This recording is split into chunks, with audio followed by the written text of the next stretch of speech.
Hi guys, day two of the language challenge, looking at how we use language or how we can use language as the starting point for self-care, which helps us to move past that idea that self-care is action-based and we need to try and squeeze something else into our busy day.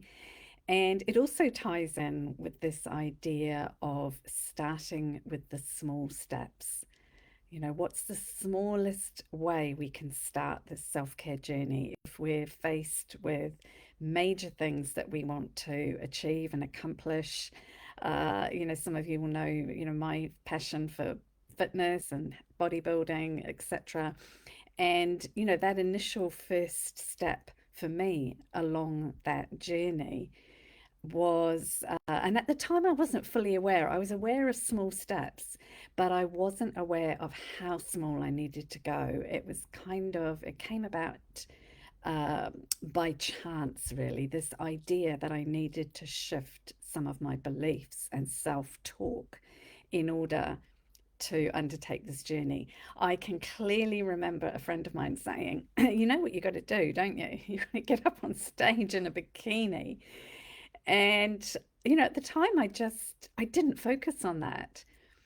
I just focused on the fact that I wanted to achieve something for myself that pushed me beyond my comfort zone, that wasn't impossible, but would allow me to address some real issues in my life, which was how I felt about myself, how I fed myself, and ultimately how I wanted to shift and be healthier.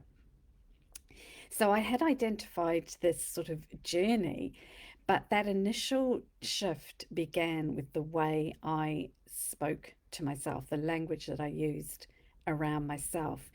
And anyone who's listened to any motivational speakers, if you've done any training, been to any events around motivational speaking, which has kind of moved into, the sort of self-education industry now. One of the key factors that they talk about is identity. And, there's a lot of stuff that we know about how we see ourselves versus how someone else sees us. And the example that I shared in a live recently was, when people give us a compliment and, we have this real may have this really poor opinion of what we're wearing or a poor opinion of our hair or a poor opinion of how we look generally. And then somebody sort of gives us a side swipe by saying, wow, love your hair, or I love the outfit, or you look great. And, how we respond to that is a reflection of how we see ourselves and our identity. And if we want to move closer towards this idea of taking better care of ourselves, that is a crucial aspect. And the language that we use helps us to shift that identity. So it's not about creating somebody new. I'm not all about this idea of needing to change. It's simply about rediscovering ourselves, but also growing into ourselves, knowing that we were already, we know all this stuff. It's all really corny and we just roll our eyes at it.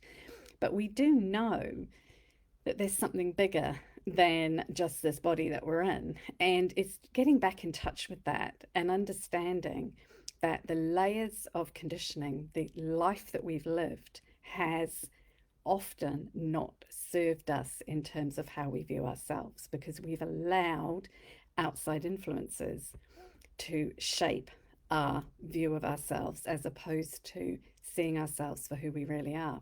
So, how do we change this? How do we shift it, should I say? And we can shift it by the language we use to describe ourselves. So, the classic example that I've heard used, and it's the good old Tony Robbins stuff, is, we'll say, people will ask us, what do we do? And we'll say, I'm a teacher, or I'm a mechanic, or I'm a lawyer, or I'm a doctor, or or whatever, I'm a PT. I'm a mum, I'm a dad, whatever.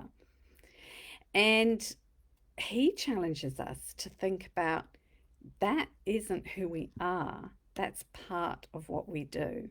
That's part of it. But again, it comes back to that idea it's not the entire truth.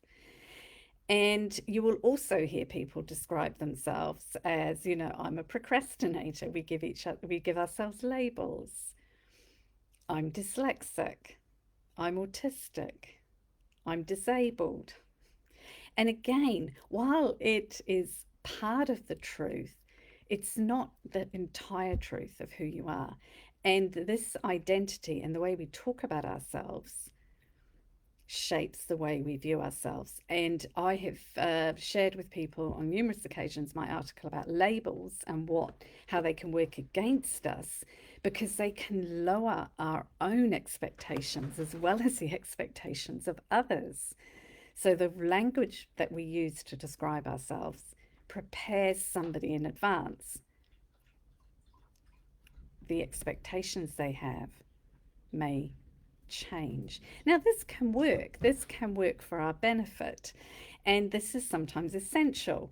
I used to say about working in education, we need to understand children and we need to understand their capabilities. And part of that may be an appreciation for something they find challenging. However, we also have to take that information on board with lots of other information, or else we are limiting our capacity to support that person. So it's important information, but it's not the whole truth. And so the way you describe yourself needs to reflect more than just what you can't do or what you struggle with or what you do for a living. And maybe focusing on your strengths might be the way forward to shifting your identity around yourself. Now, there's some really interesting research, for example, people who are trying to shift habits that are destructive or that are not productive. I'm avoiding labeling them bad. we're not going to start judging habits, but if you've decided that you want to shift a habit of yours that you feel is not working for you, and again, let's go for a classic, which is smoking, and you refer to yourself as a smoker, or as you're trying to shift your habit as an ex-smoker, there is a lot of research around the fact that ex-smoking label does not support you to move beyond smoking. And I am really intrigued about that because people will talk about language and say, oh, it's semantics. That's the catchphrase, isn't it? It doesn't matter. It's just semantics. And I would come back and say, it does matter because it's the small stuff that sets us up for the big stuff. And if you're trying to shift a habit, you don't want that word anywhere in your language at all. You don't want it to be a part of your identity anymore. That has shifted. That is in the past. And you need to find a way of dealing with that empowers you to shift that habit. So think about how you describe yourself. Think about the way that you define yourself in certain situations. You can look at it in social situations. You can look at it when people ask you about what you do. How do you describe yourself there? Do you say, I am something?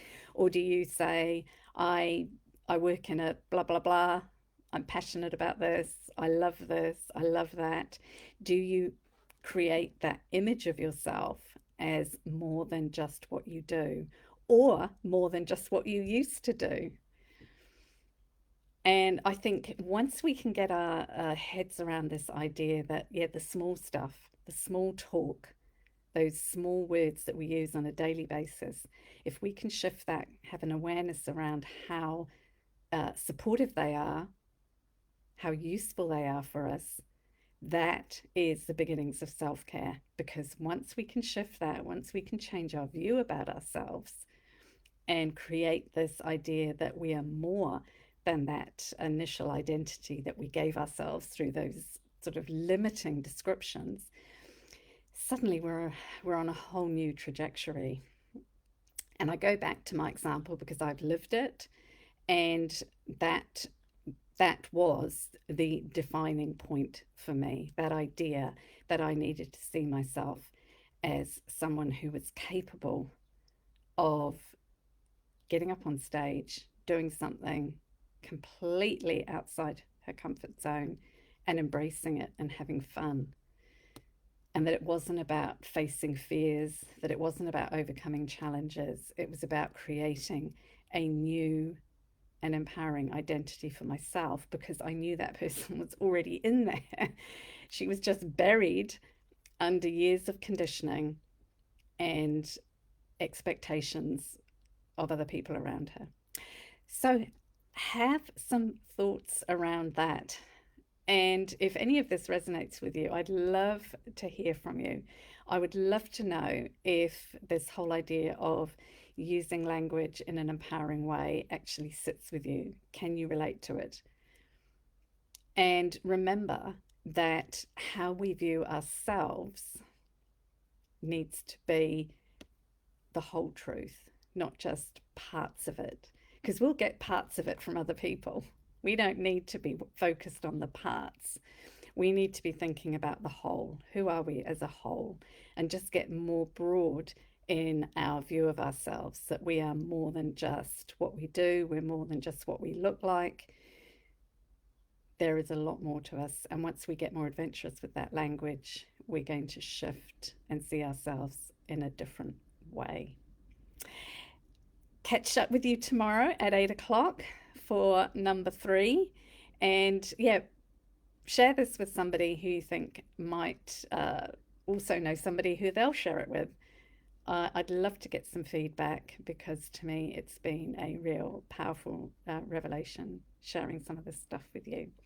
Catch up with you tomorrow.